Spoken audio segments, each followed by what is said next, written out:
সবাই বলে আজ বাংলাদেশের স্বাধীনতার প্রথম জুমা, আজকে স্বাধীনতার প্রথম জুমা পড়ব আমরা। কেন বলে মানুষ এটা? স্বাধীন তো হয়ে গেছিল আজ থেকে 53-54 বছর আগে। আজকে আবার মানুষ কেনই স্বাধীনতার দিবস বলে?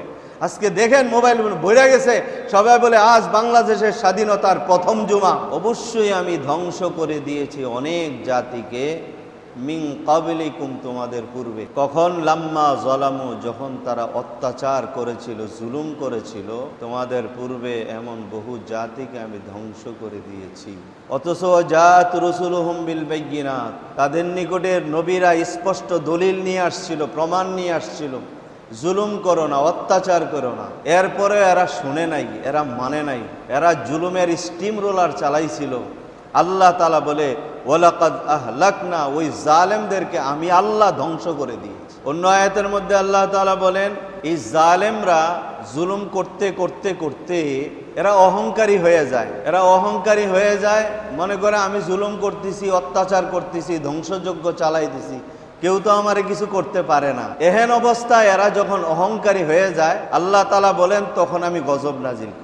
গজব নাজিল করলে তারা তখন বিভিন্ন পন্থা তালাশ করে এই গজব থেকে নি বাঁচা যায়, অথবা এই গজবটা নিয়ে কিছু হালকা করা যায়। আল্লাহ তাআলা বলেন না, তখন তোমার সময় ফুরিয়ে গেছে, তোমার সময় তখন শেষ হয়ে গেছে। ওই জালেম যতই শাস্তি থেকে বাঁচতে চায়, আল্লাহ তাআলা বলে সব রাস্তা তখন বন্ধ হয়ে যায়।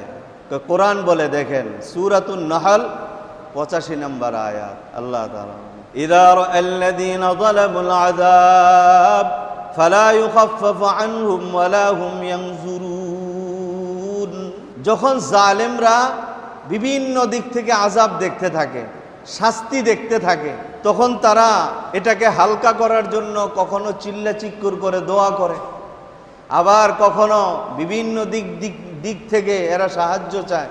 তো আল্লাহ বলে ফালা ইউখাফফাফু আনহুম, তখন আর তাদের শাস্তি কমানো হয় না, হালকা করা হয় না। আল্লাহ তাআলা বলে এই শাস্তি আমার পক্ষ থেকে। বলে তো এই সময় যদি আল্লাহ তাআলার কাছে জালেম কান্নাকাটি করে, আল্লাহ বুঝি নাই আয়না করে নিয়ে মারছি, আল্লাহ বুঝি নাই আমি অমুক জায়গায় নিয়ে মারছি, আল্লাহ বুঝি নাই গুলি দিয়ে মেরা লাইছি, ফিডাইয়া মারছি, আল্লাহ বুঝি নাই আমি তার জমি দখল করছি, আল্লাহ বুঝি নাই তার জায়গা বাড়ি জমি ইত্যাদি আমি দখল করছি, এটি বুঝি নাই, আল্লাহ তুমি আমাকে মাফ করে দাও। আল্লাহ এই কথার, এই জালেমদের এই অবস্থার জবাব দিয়েছেন। আল্লাহ বলে ওই সময় ওয়ালা হুম ইয়ানজুরুন, আল্লাহ তাআলা তাদের দিকে রহমতের দৃষ্টি দিয়ে তাকাবেও না। যেমন ফেরাউন এত জুলুম করছে, বনে ইসরায়েলের লক্ষ লক্ষ মানুষ হত্যা করছে রাতের অন্ধকারে। এই ফেরাউনি কায়দা আমগো জমানায় দিনের রাতের অন্ধকারে দিনের আলোতেও এইভাবে মানুষ হত্যা করা হয়েছে। ফেরাউন মুসা আলাইহিস সালামের বংশধরকে মারতে মারতে মারতে বনি ইসরায়েল এমন হয়েছিল যে দুনিয়ার জমিন থেকে, মানচিত্র থেকে বনি ইসরায়েলের নাম মুছে যাবে, ফেরাউনের নাম উড্ডয়ন হয়ে থাকবে। কিন্তু বাস্তবতা হলো এই, ফেরাউনের নাম মুছে গেছে, বনি ইসরায়েলের নাম তখন উপরে উঠে গিয়েছে। ফেরাউন চাইছিল যেই কয়েকটা বেঁচে আছে এগুলি যখন ভাগতে শুরু করছে, ফেরাউন পিছন দিক থেকে ধাওয়া করছে। মুসা আলাইহিস সালাম তার বংশধরকে নিয়ে নীল নদের দিকে অর্থাৎ অন্যদিকে যাওয়ার জন্য রওনা দিয়েছে। এখন পিছনে ফেরাউন, সামনে নীল নদ, যাওয়ার কোনো রাস্তা নাই। মুসা আলাইহিস সালাম হলেন মজলুম, বনি ইসরাইল মুসা আলাইহিস সালামের বংশধর, এরা হলো মজলুম। মজলুম মানে অত্যাচারিত, যার উপরে অত্যাচার করা হয় সে হইল অত্যাচারিত, আর যে করে সে হইল অত্যাচারী, জালেম। ফেরাউন হইল জালেম, মুসা আলাইহিস সালাম হইল মজলুম। আল্লাহ তাআলা, আল্লাহর নবীও বলেছেন যে মজলুমের দোয়ার মধ্যে আল্লাহ আর মজলুমের দোয়ার মধ্যে কোনো পর্দা থাকে না। মজলুম যখন অত্যাচারিত হয়ে আল্লাহকে ডাক দেয়, আল্লাহ সরাসরি তার ডাক শোনেন, তার দোয়া কবুল করেন। জালেমের বিচার স্বয়ং আল্লাহ নিজের হাতে করেন। মুসা আলাইহিস সালাম বললেন, আল্লাহ আমি হইলাম মজলুম, আমার জাতি মজলুম, আমার সামনে নীলনদ, পিছনে ফেরাউন তার সৈন্য দলবল। আজ দুনিয়া থেকে যদি বনি ইসরাইল নিশ্চিহ্ন হয়ে যায়, তোমার নাম নেওয়ার মতো পৃথিবীতে আর কেউ থাকবে না, তোমার নাম নেওয়ার মতো পৃথিবীতে আর কোনো একটা লুকও বাকি থাকবে না। আল্লাহ তাআলা বলে, মুসা আমি সবসময় মজলুমের সাথে আছি, জালেমের সাথে আমি আল্লাহ কখনো থাকি না। তোমার হাতের লাঠি দ্বারা আঘাত করো। মুসা আলাইহিস সালামের বুঝে আসলো না আঘাত করলে কি হবে নীল নদে। তারপরেও আল্লাহ তাআলার হুকুম, উনি লাঠি দিয়ে আঘাত করলেন, 12টা রাস্তা হয়ে গেল। 12 গোত্রকে বললেন, তোমরা 12 গোত্র 12 রাস্তা দিয়ে রওনা দাও। এরা পার হয়ে যাইতেছে, মধ্যখানে গেল। ফেরাউন তার দলবল সহ এদেরকে নিশ্চিহ্ন করার জন্য যখন নেমে গেল, ওই দিক দিয়ে মুসা আলাইহিস সালাম তার দলবল সহ ওই পারে উঠে গেল। ফেরাউন মধ্যখানে যাওয়ার পর আল্লাহ তাআলা বলে, পানি আমি জালেমের পক্ষে না, তুমি কার পক্ষে? পানি বলে, আল্লাহ আমরাও জালেমের পক্ষে না। নীল নদের মাছগুলি বলে, আল্লাহ আমরাও জালেমের পক্ষে না। নীল নদের মাটি বলে, নিচের মাটি আর কাদা বলে, আল্লাহ আমরাও জালেমের পক্ষে না। তুমি হুকুম দাও, আজকে জালেমকে আমরা শাস্তি দেই। আল্লাহ তাআলা বলে, তোমাদের যা ইচ্ছা তাই করো। নীল নদের পানি দুই দিক থেকে মিশে গেল। ফেরাউনের মুখ দিয়ে, কান দিয়ে, নাক দিয়ে, সব দিক দিয়ে পানি ঢুকা শুরু করলো। আর পানি বলতেছিল, ফেরাউন জালেমের পরিণতি তুমি দেখো। দুনিয়াবাসীকে ওই দিন নীলনদ ডেকে ডেকে বলেছিল, কিয়ামত পর্যন্ত যারা জুলুম করবে, জুলুমের স্টিম রোলার চালাবে, ধ্বংসযজ্ঞ চালাবে, ফেরাউনের যেই পরিণত হয়েছে এদেরও সেই পরিণতিই হবে, এর মধ্যে কোনো বেশ কম হবে না। কথা ঠিক কিনা কম? সেই দিন ফেরাউনের মুখে কাদা দেখা গেছে। কোনো মুফাসসিরিনে কেরাম লেখেন, ওই দিন জিবরাইল আলাইহিস সালাম কাদা তুইলাইনা তার মুখে দিছিলেন। ওই দিন আর তাকে আল্লাহর কাছে ক্ষমা চাওয়ার এই সুযোগটা দেওয়া হবে না। এই জন্য আবার কোনো মুফাসসিরিনে কেরাম লেখেন, নীল নদের নিচের মাটি সেই দিন গর্ব করে বলেছিল, আল্লাহ আজকে ফেরাউনের মতো জালেমের বিচার করার ক্ষমতা তুমি আমাদেরকে দিয়েছ, আমি মাটি কি আর বসে থাকতে পারি? আমাকে একটু অনুমতি দাও না, ক্ষমতা দাও না, একটু উপরে উঠি। আল্লাহ বলে, যাও, দিয়ে দিলাম। মাটি উঠলো, তার নাকে মুখে মাটিও প্রবেশ করলো। হায় মাটি সেদিন বলতেছিল, ফেরাউন জালেমের পরিণতি দেখো। আর দুনিয়াবাসীকে বলেছিল, ও দুনিয়াবাসী তোমরাও দেখো, জুলুমের পরিণতি এমনই হয় আর এমনই হবে। কথা ঠিক কিনা বলেন? ফেরাউন সেদিন অনেক আল্লাহকে ডাকতে চেয়েছিল। এখন প্রশ্ন, ফেরাউন এত বছর খোদাইত্ব করলো, দিনের বেলা মানুষ যখন তার কাছে এসে আবদার করতো, বৃষ্টি দেন, আমাদেরকে এইটা দেন সেটা দেন, তো ফেরাউন বলে, ঠিক আছে অপেক্ষা করো। রাতের বেলা সবাই ঘুমিয়ে গেলে এই নীল নদের পারে নীরব নিস্তব্ধ জায়গায় একা একা নিজের গলাতে রশি বাইদা এইভাবে ঝুলাইয়া আল্লাহকে বলতো, আল্লাহ আনা গোলামুক, আমি তোমার গোলাম, আনতা খালিকি, তুমি আমার মালিক। এটা কেউ জানুক আর না জানুক আমি জানি, কিন্তু নফসের খায়েশাতের বশবর্তী হইয়া আমি আমারে খোদা দাবি করে, আসলে আমি তো খোদা না, তুমিই খোদা। আল্লাহ এখন আমি যে খোদা দাবি করেই ফেলাইছি, এরা আমার কাছে বৃষ্টি চায়, তুমি বৃষ্টি দিয়ে দাও। তো এতদিন আল্লাহ তার কথা শুনলো, আর আজকে এই বিপদের মুহূর্তে এত ডাকাডাকি করলো, আল্লাহ শুনলো না। আল্লাহ জবাব দেয়, যখন জালেম জুলুম করতে করতে সীমা পেরিয়ে যায়, আল্লাহর আযাব শুরু হয়ে যায়, তখন আল্লাহ তাআলা এই তার কোনো ডাক শোনেন না, আল্লাহ তাআলা তার দিকে তাকান না। এই দুইটা বিষয়ের প্রতি আল্লাহ তাআলা আয়াতে বলেন, সূরাতুন নহলে, ফালা ইউখাফফাফু আনহুম ওয়ালা হুম ইয়ানজুরুন। আল্লাহ তাআলা তখন জালেমের এই অত্যাচারকে, শাস্তিকে কমানো না, দূর করেন না। আর 2 নাম্বার হলো, এই জালেমের চিৎকার, কান্নাকাটি, আর্তনাদের দিকে আল্লাহ ফিরেও তাকান। এই জন্য আমরা প্রত্যেকেই এক একটা দায়িত্বে আছি। কেউ আছেন ঘরের দায়িত্বে, আপনার আয়ত্তে আছে আপনার ছেলের বউ, আপনার স্ত্রী, আপনার সন্তানাদি। সুতরাং আপনি এই ঘরের রাজা। আপনি কেউ মেম্বারি করেন, আপনি ওয়ার্ডের রাজা, আপনি চেয়ারম্যান, আপনি এই ইউনিয়নের রাজা, আপনি এমপি সাহেব এই থানার রাজা, আপনি মন্ত্রী সারা বাংলাদেশের রাজা। আপনি প্রেসিডেন্ট, সারা এই দেশের রাজা।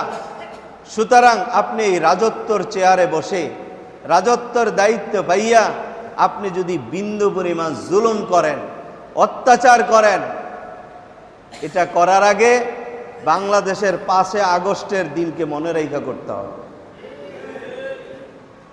ফেরাউনের এই জুলুমের কথা ব্রেনে রেখা করতে হবে আপনাকে। রসুল পাক সাল্লাল্লাহু আলাইহি ওয়াসাল্লাম যেদিন মক্কা বিজয় করেন, তো রসুল্লাহ সাল্লাল্লাহু আলাইহি ওয়াসাল্লাম উটনির উপরে উঠা কুদসি জায়গা দিয়া রসুল মক্কাতে প্রবেশ করেন। সেদিন পড়তে পড়তে ঢুকছিলেন সূরাতুল ফাতহ, ইন্না ফাতাহনা লাকা ফাতহাম মুবিনা। সুবহানাল্লাহ। তো রসুল্লাহ সাল্লাল্লাহু আলাইহি ওয়াসাল্লাম ফতে মক্কা হইল, মক্কা অটোমেটিক বিজয় হয়ে গেল। সেদিন তেমন একটা রক্তপাত হয় নাই, শুধু 2 জন মুসলিম মারা গেছে ফতে মক্কার সময় দিন, যেই দিন মক্কা বিজয় হয়। এর আগে কত হাজার হাজার সাহাবায়ে কেরাম শাহাদত বরণ করছে, কিন্তু ফতে মক্কার দিন শুধু 2 জন মুসলমান মারা গেল আর 12 থেকে 25 জন আহত হইল। মক্কা বিজয় হয়ে গেল। রাসূলুল্লাহ সাল্লাম আইসাই বাইতুল্লাহর ভিতরে ঢুকলেন, 2 থেকে 360টা মূর্তি। নবী বলেন, সর্বপ্রথম হুকুম দিলেন মূর্তিগুলি ভাঙ্গ। 360টা মূর্তি ভাঙ্গা হইল, এগুলিকে সরানো হইল। নবী দ্বিতীয় হুকুম দিলেন, বাইতুল্লাহকে জমজম পানি দিয়া দৌত কর।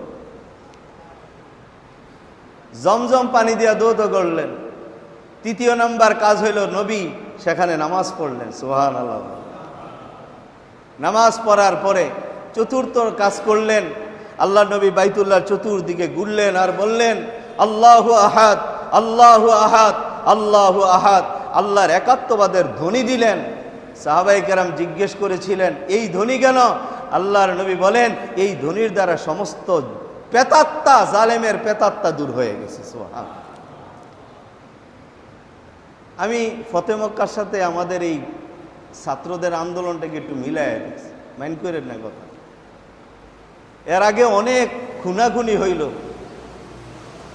এই ছাত্রদের আন্দোলনে অনেক লাশ পড়ল, যার কারণে সারা বিশ্ব খেপে গেল। লাশ পড়ল, কিন্তু যেদিন 5 আগস্ট পরাজিত হয় এই জালেম, সেই দিন বেশি একটা রক্তপাত হয় নাই। ফতে মক্কার দিনও মক্কা ফতের সময় রক্তপাত হয় নাই, শুধু 2 জন মুসলিম সেদিন শাহাদত বরণ করেছে। 5 তারিখেও বেশি শাহাদত বরণ করে নাই, বেশি মরে নাই, কিছু আহত হয়েছে। ওই দিনও 12 থেকে 25 জন আহত হয়েছে। রাসূলুল্লাহ সাল্লাম সেদিন তাকবীর ধ্বনি দিয়েছিলেন, নারে তাকবীর, আল্লাহু আকবার। আমাদের এই মুসলিম ভাইয়েরও সেদিন তাকবীর দিয়েছিলেন। রাসূলুল্লাহ সাল্লাল্লাহু আলাইহি সাল্লাম বাইতুল্লাহর এই 360টা মূর্তি সরাইয়া এরপরে জমজম পানি দিয়া দৌত কইরা নামাজ পড়লেন। রসুল বুঝাই দিলেন, তোমাদের যদি বিজয় আসে, তোমাদের কখনো যদি বিজয় আসে, তো তোমরা প্রথমেই নাপাক দূর করো, তারপরে নামাজ পড়ে আল্লাহর কাছে শুকুর আদায় করো। পরবর্তী যেটা, সেটা হইল আমাদের করণীয়। আল্লাহর নবী নামাজ পড়া এই তাকবীর দিয়া তারপরে আল্লাহর ঘর বাইতুল্লাহর দরজা খুললেন। বাইতুল্লাহর দরজা খুইলা দেখে সুবহানাল্লাহ, বাইতুল্লাহর চতুর্দিকে মানুষ আর মানুষ, মানুষ আর মানুষ, হিন্দু, বৌদ্ধ, খ্রিস্টান, মুসলিম সব একাকার হয়ে গেছে, সব এক হয়ে গেছে। আল্লাহর নবী বাইতুল্লাহর ঘরের দরজায় দাঁড়ায়া ভাষণ দিলেন। কি ভাষণ দিলেন? রাসূলুল্লাহ সাল্লাল্লাহু আলাইহি সাল্লাম ভাষণ দিলেন, আলহামদুলিল্লাহ, সমস্ত প্রশংসা আল্লাহ তাআলার জন্য এবং শুকরিয়া আদায় করি আল্লাহ তাআলার জন্য। আল্লাহর প্রশংসা আদায় করলেন, আল্লাহর শুকরিয়া আদায় করলেন। এরপরে রাসূলুল্লাহ সাল্লাল্লাহু আলাইহি সাল্লাম বললেন, জাহিলিয়াতের স্বভাব আজকের পর থেকে আমি বাতিল করে দিলাম। জাহিলি সমস্ত প্রথা আমি বাতিল করে দিলাম এবং বংশীয় গৌরব, দলীয় গৌরব, এটা আমি বাতিল করে দিলাম। আজকের পর থেকে এগুলি আর চলবে না। রসুল পাক সাল্লাল্লাহু আলাইহি সাল্লাম পরক্ষণে বললেন, এ কুরাইশ, তোমরা আমাকে কি ভাবো, তোমরা আমার প্রতি কি ধারণা রাখো? নবীজি যখন এই কথা বললেন তো সব কুরাইশরা বলল, আপনি আমাদের একজন শরীফ ভদ্র ভাই, আমরা আপনার কাছে ভালো ধারণাই রাখি। আল্লাহর নবী বলেন, প্রতিশোধ নেওয়া, আজকের পর থেকে আমি এই প্রতিশোধকে বাতিল করে দিলাম। যারা অপরাধ করছে আমি নবী অপরাধীদেরকে ক্ষমা করে দিলাম। আজকের পর থেকে তোমরা স্বাধীন। জোরে বলেন সুবহান। কারণ প্রতিশোধ নেওয়া এটা রাজা বাদশাদের কাজ। আমি একজন নবী, আনা রাহমাতুল লিল আলামিন, আমি সারা জগতের জন্য রহমত স্বরূপ। সুবহান। রাসূল সাল্লাল্লাহু আলাইহি ওয়াসাল্লাম ক্ষমার ঘোষণা দিলেন আর বললেন, প্রতিশোধ নয়, এটা বাদশাদের কাজ। এই জন্য সময়ে সময়ে সব দেশে বিজয় হবে, ফাতা হবে, অবস্থার পরিবর্তন হবে। এই জন্য নিজেদের আবেগকে কন্ট্রোল করা লাগবে। রাসূল সাল্লাল্লাহু আলাইহি ওয়াসাল্লাম বিজয়ের পরে এই ভাষণ দেওয়ার পরে কি করলেন দেখেন, ক্ষমা করে দিলেন যারা হিন্দু, বৌদ্ধ, খ্রিস্টান আছে সবাইকে মাফ করে দিলেন। কিন্তু জাতিভাই যারা, এই জাতিভাইদের মধ্যে যারা বেঈমানি করছিল, এদের মধ্যে 12 জন পুরুষ 6 জন নারী চিহ্নিত করা হইল। 12 জন পুরুষ 6 জন নারীকে চিহ্নিত করে আল্লাহর নবী এদের এই 12 জন পুরুষ আর 6 জন নারীকে বিচারের আওতাধীন আনলেন, এদের বিচার করলেন। এই জন্য নবী বুঝাই গেলেন, কিয়ামত পর্যন্ত যদি কোথাও আমার উম্মতের বিজয় আসে, কোনো অবস্থা আসে, অবস্থার পরিবর্তন হয়, এরা যেন বিধর্মীদের উপরে আঘাত না করে, এরা যেন অন্য জাতির উপরে আঘাত না করে। এই জন্য এখন এই অবস্থায় আমার আর আপনার উপরে জিম্মাদারি, দায়িত্ব আমাদের দেশের হিন্দু ভাইদেরকে পাহারাদারি করা, এদের উপাসনাগুলো আমি আর আপনি পাহারাদারি করা, এটা নবীর পক্ষ থেকে আমার আর আপনার উপরে জিম্মাদারি। কথা ঠিক কিনা বলেন? এই জন্য এই আনন্দ উল্লাস করতে যায় কোনো হিন্দুর মন্দিরে আঘাত করবেন না। ফতে মক্কার পরে আল্লাহর নবী কোনো হিন্দু বৌদ্ধদের উপরে আঘাত করেন নাই, সুতরাং আমি আর আপনিও করব না। আর যারা অপরাধ করছে, অন্যায় করছে, আল্লাহর নবী একটা কথা বলছেন, প্রতিরোধ করা এবং এগুলির বিচার করা এটা বাদশাদের কাজ। সুতরাং দেশে যখন বাদশা আসবে, সরকার গঠন হবে, তখন এই অপরাধীদের বিচার করবে। কথা ঠিক কিনা গান? তাহলে বিচারের দায়িত্ব আমার আর আপনার হাতে আল্লাহ নবী দেয় নাই। এই কথাটা বোঝা গেল না? এখান থেকে বিচার করবেন কে? যিনারা আবার দায়িত্বে আসবেন, ওনারা এগুলির বিচার করবেন। এই জন্য আল্লাহর নবীর সেই ফতে মক্কার ইতিহাস আমার আর আপনার সামনে রাখতে হবে। আর অদূর ভবিষ্যতে আমার আর আপনার দ্বারায় যেন কেউ নির্যাতিত না হয়, জুলুমের শিকার না হয়।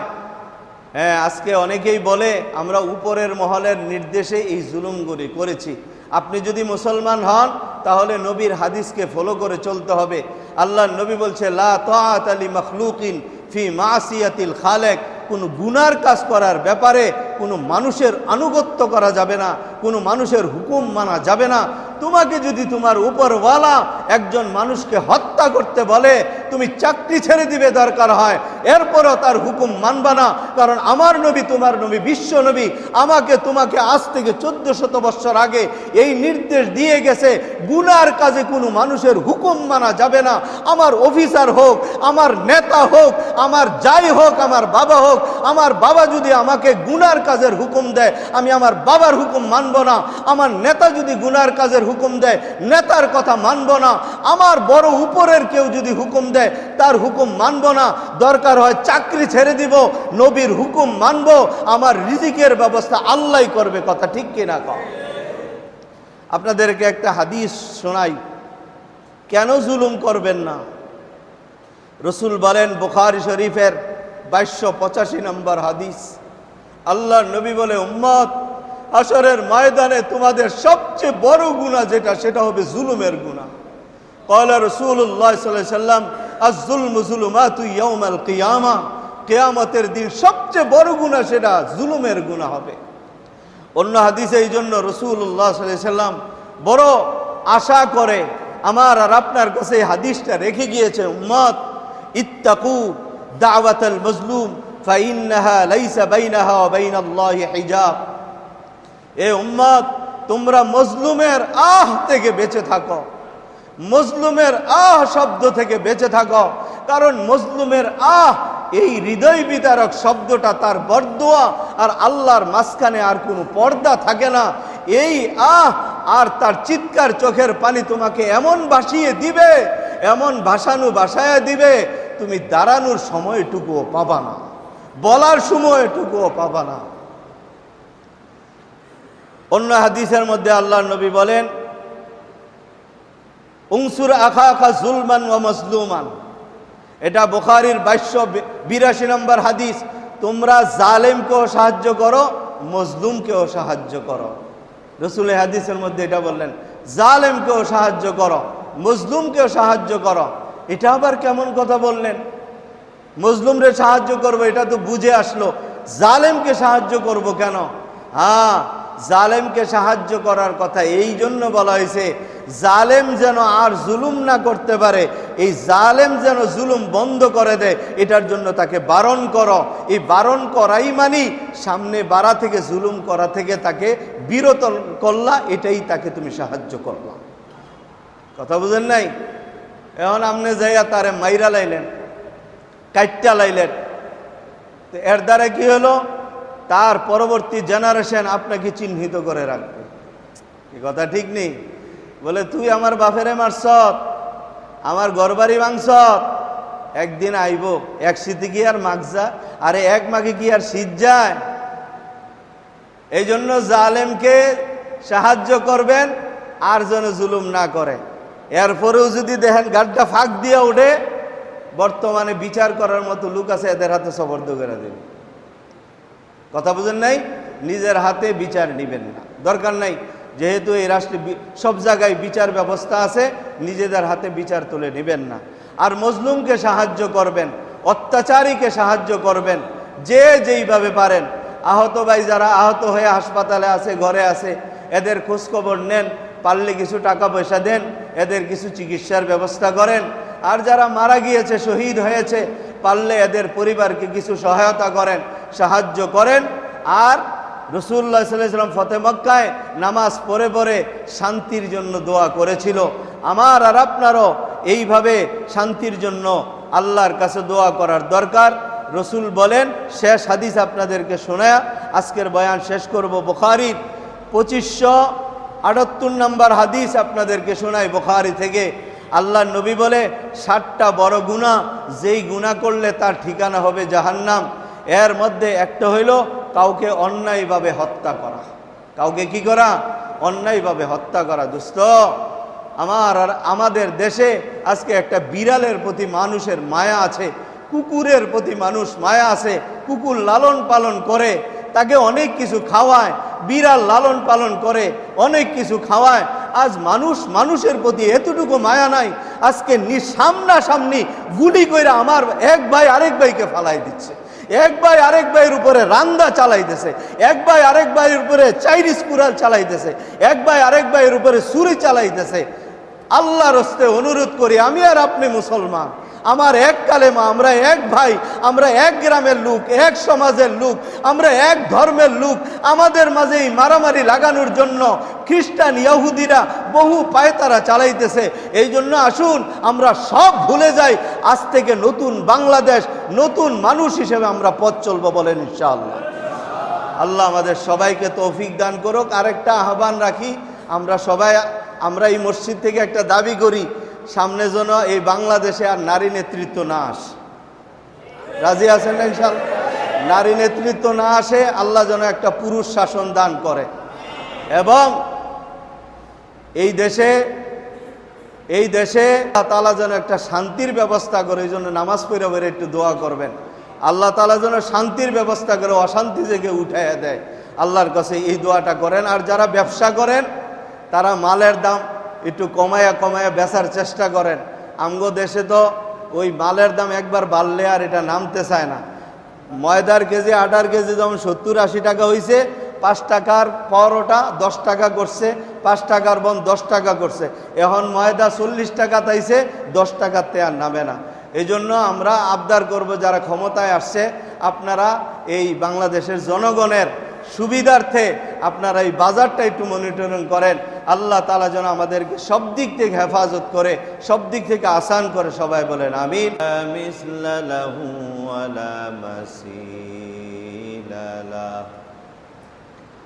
ونشهد أن سيدنا وسندنا وحبيبنا وحبيب ربنا وطبيبنا وطبيب قلوبنا وأرواحنا ومولانا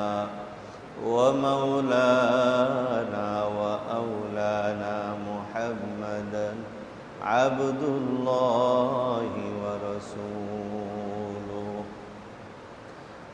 أرسله الله بالحق بشيرا ونذيرا وداعيا إلى الله بإذنه وسراجا منيرا. أما بعد فقد قال الله تعالى في كلامه المجيد: بسم الله الرحمن الرحيم. ولقد أهلكنا القرون من قبلهم لما ظلموا. صدق الله العظيم. সবাই দুরূদ শরীফ পড়েন। আল্লাহুম্মা সাল্লি আলা سيدنا ونبينا وشفيعنا وحبيبنا ومولانا محمد صلى الله عليه وعلى آله وأصحابه وبارك وسلم. اللهم صل على روح محمد في الأرواح وعلى جسد محمد في الأجساد وعلى قبر محمد في القبور. رب اشرح لي صدري ويسر لي أمري واحلل عقدة من لساني يفقه قولي.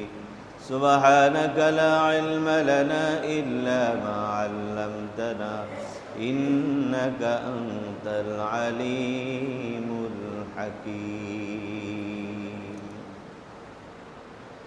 আল্লাহ পাকের দরবারে লাখো কোটি শুকর ও সুজুদ, যিনি আমাদেরকে আজকের এই পবিত্র জুমার দিনে জুমার নামাজ আদায়ের লক্ষ্যে দেবিদ্বার কেন্দ্র জামি মসজিদে আসার তৌফিক দান করেছেন।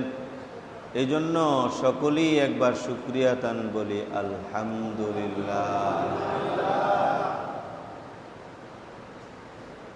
আমি আপনাদের সামনে কুরআনুল কারীম সূরা ইউনূসের 13 নম্বর আয়াত তেলাওয়াত করেছি।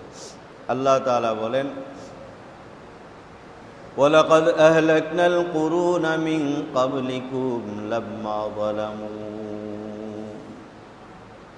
وجاءتهم رسلهم بالبينات وما كانوا ليؤمنوا كذلك نجزي القوم المجرمين.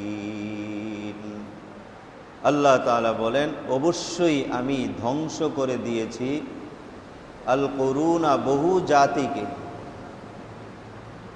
ওয়ালাকাদ আহলাকনাল কুরুন,